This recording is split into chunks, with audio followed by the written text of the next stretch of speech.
दोस्तों, मैं राज पांडे, आप देख रहे हैं आरसीएम टुडे। अभी की लेटेस्ट अपडेट के बारे में बात करेंगे। इस चैनल के माध्यम से लगातार आपको सबसे सही, सबसे सटीक जानकारी देने का प्रयास किया जाता है। वही जानकारी दी जाती है जो पूर्ण सत्य होता है, 100% ऑथेंटिक होता है।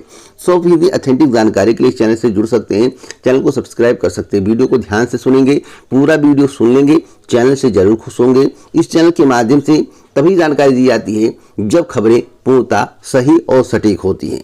सबसे पहले मैं बात करूंगा एक महत्वपूर्ण बुक के बारे में जो आपकी जिंदगी बदल सकता है, आपको आपका सपना पूरा करने में अहम भूमिका निभा सकता है। अगर आप पेट परीक्षा की तैयारी कर रहे हैं तो आइए उस बुक के बारे में जान लेते हैं।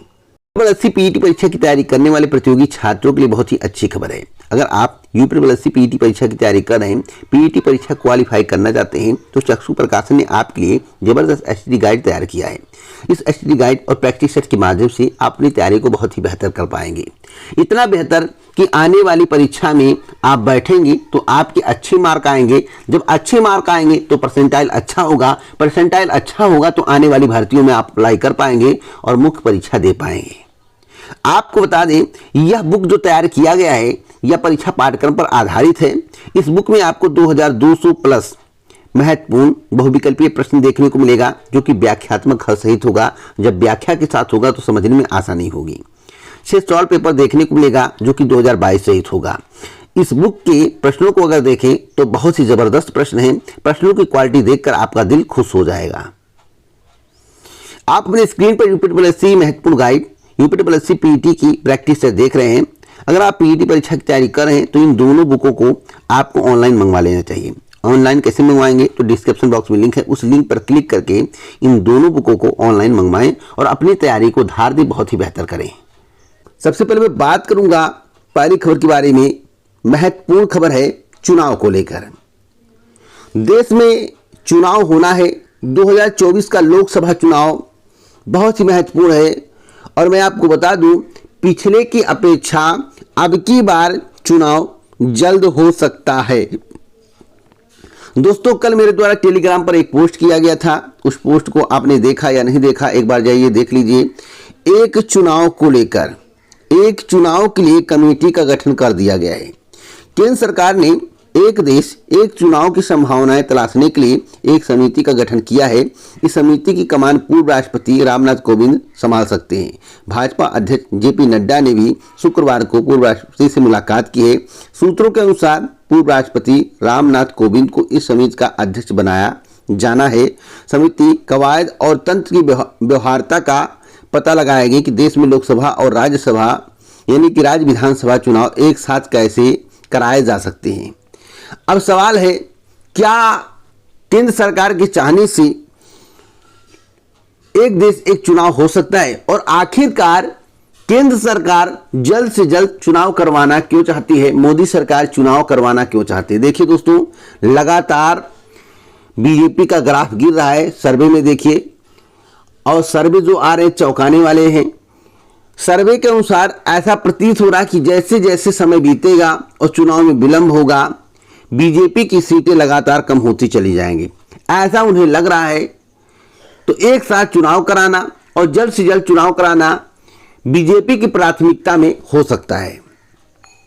एक चुनाव, एक देश एक चुनाव की मंजूरी तभी मिलेगी, तभी मिल पाएगी जब, तो पूरी बात ध्यान से सुनिएगा, एक देश एक चुनाव से संबंधित विधेयक संविधान संशोधन विधेयक होगा। ऐसे में इसे पारित कराने के लिए सरकार को दोनों सदनों में 2/3 बहुमत की जरूरत होगी। ऐसे में सरकार को खास तौर पर राज्यसभा में विधेयक के समर्थन के लिए नए साथियों की तलाश करनी होगी, क्योंकि भाजपा को अपने दम पर सामान्य बहुमत भी यहां हासिल नहीं है। अब तक जरूरी विधेयकों पर सरकार को बीजेडी, वाईएसआरसीपी, टीडीपी जैसे दलों का साथ मिल रहा है। इस मुद्दे पर सिर्फ संविधान में संशोधन ही नहीं, काफी कुछ होने वाला है। राज्यों की मंजूरी भी चाहिए। जब तक राज्यों की मंजूरी नहीं मिलेगी तब तक यह पारित नहीं हो पाएगा। देश में एक साथ चुनाव कराने की बहस पुरानी है।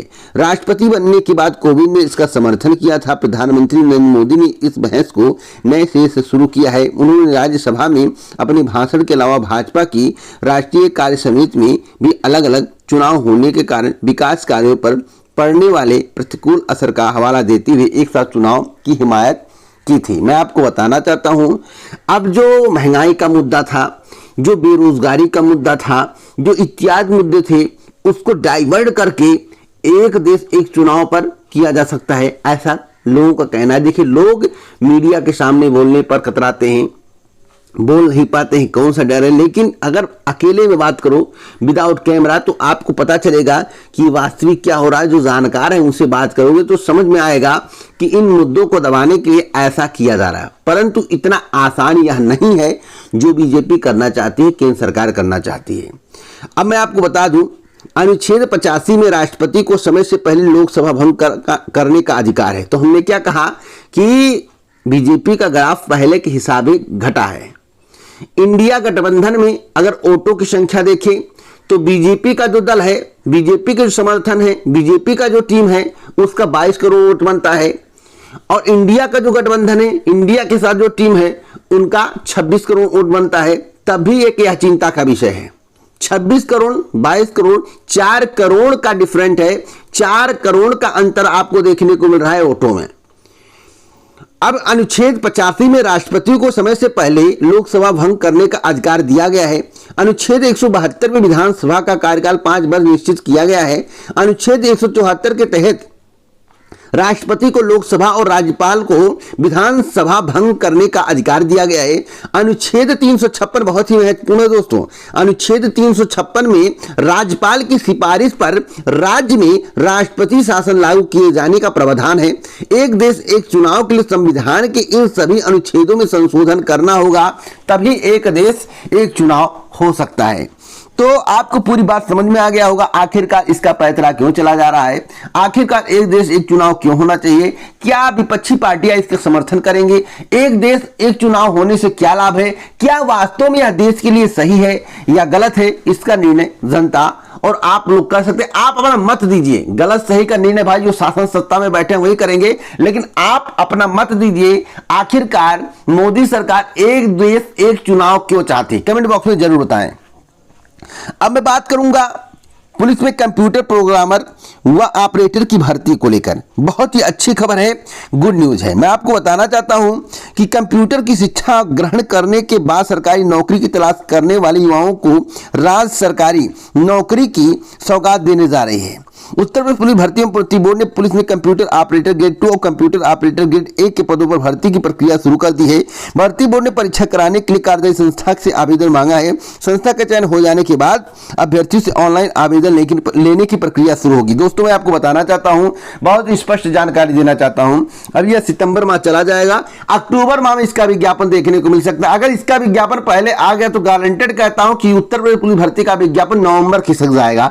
जो मुझे जानकारी प्राप्त हुई है, अक्टूबर नवंबर चला जाएगा, सितंबर के लास्ट अक्टूबर तक आपको कंप्यूटर प्रोग्रामर ग्रेड 2 की परीक्षा देखने को मिलेगा। उसके बाद अक्टूबर तक आपको जो है नई पुलिस भर्ती का विज्ञापन अक्टूबर नवंबर जा सकता है। अगर इस परिस्थिति को देखते हुए जो जानकारियां मुझे प्राप्त हो रही हैं उसके आधार पर बताएं तो अक्टूबर नवंबर तक विज्ञापन जा सकता है। देखिए दोस्तों, मैं पहले जुलाई अगस्त बताया तो अगस्त सितंबर बताया था। तो अगस्त सितंबर जब बताया तो जिस प्रकार से कार्य प्रक्रिया चल रही थी उसके आधार पर मेरे द्वारा बताया गया था, जो जानकारी मिली थी। लेकिन जब टेंडर एक बार खोला गया तो उस समय कोई संस्था जो है परीक्षा कराने को तैयार नहीं हुई, तो पुनः उस टेंडर को रद्द करते पुनः टेंडर खोला गया। तब अब यह प्रक्रिया जो है अक्टूबर नवंबर तक जाते हुए दिख रही है। तो जो जानकारी दे रहा हूं इतना कंफर्म जानकारी, इतनी सटीक जानकारी आपको कोई नहीं दे पाएगा। हाँ, एक अवसर आपके सामने आ गया है। अगर आप दिल्ली पुलिस में कांस्टेबल के 7,547 पदों पर भर्ती में शामिल होना चाहते हैं, भर्ती के लिए आवेदन करना चाहते हैं, दोस्तों कर सकते हैं। दिल्ली पुलिस में कांस्टेबल के एग्जीक्यूटिव पुरुष और महिला भर्ती 2023 के लिए शुक्रवार से ऑनलाइन आवेदन की प्रक्रिया शुरू की गई है। एसएससी के माध्यम से 7,547 पदों के लिए 30 सितंबर तक रात 11 बजे तक आवेदन और फीस जमा करने का मौका दिया गया है। अगर आप आवेदन करना चाहते हैं तो अभी कर लीजिए। अगर मैं बात करूं कैटेगरी वाइज कितने पद हैं, तो जनरल कैटेगरी के 4,555, एससी के 1,301, ईडब्ल्यूएस के 810, ओबीसी के 429, एसटी वर्ग के 452 पद शामिल हैं। आयु 18 से 25 वर्ष मांगी गई है। परीक्षा में एक अंक के लिए 100 बहुविकल्पीय प्रश्न पूछे जाएंगे। गलत जवाब देने पर चौथाई अंक काट लिया जाएगा। तो बिग ब्रेकिंग न्यूज मैं आपको बता रहा हूं।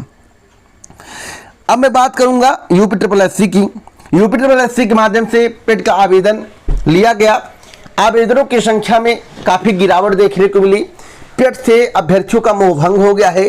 मोह भंग होने का कारण है कि पेट परीक्षा देने के बावजूद आने वाली भर्तियों में अप्लाई नहीं कर पा रहे हैं। 61, 62, 63, 64 नंबर पाने के बावजूद उन्हें परसेंटाइल के साथ शामिल नहीं किया जा रहा है। जो गुणांक बनाया गया है वह उनके लिए काफी नहीं है। अभ्यर्थियों की मांग है, प्रतियोगी छात्रों की मांग है कि सामान्य कटाव किया जाए, कॉमन कटाव किया जाए, लेकिन आयोग इस पर बात करने से भी कतरा रहा है। सरकार अभ्यर्थियों की बात सुन नहीं रही है। तो मैं आपको बताना चाहता हूं, देखिएगा अगली बार जो 31-32 लाख के करीब रजिस्ट्रेशन हुए हैं वह घटकर जो है बहुत घटकर 25 लाख तक पहुंच जाएगा, आगे 20 लाख तक रह जाएगा। इस तरह की स्थिति देखने को मिलेगी, क्योंकि लगातार पेट से अभ्यर्थियों का मोह भंग हो रहा है। लगातार पेट से अभ्यर्थियों का मोह भंग हो रहा है।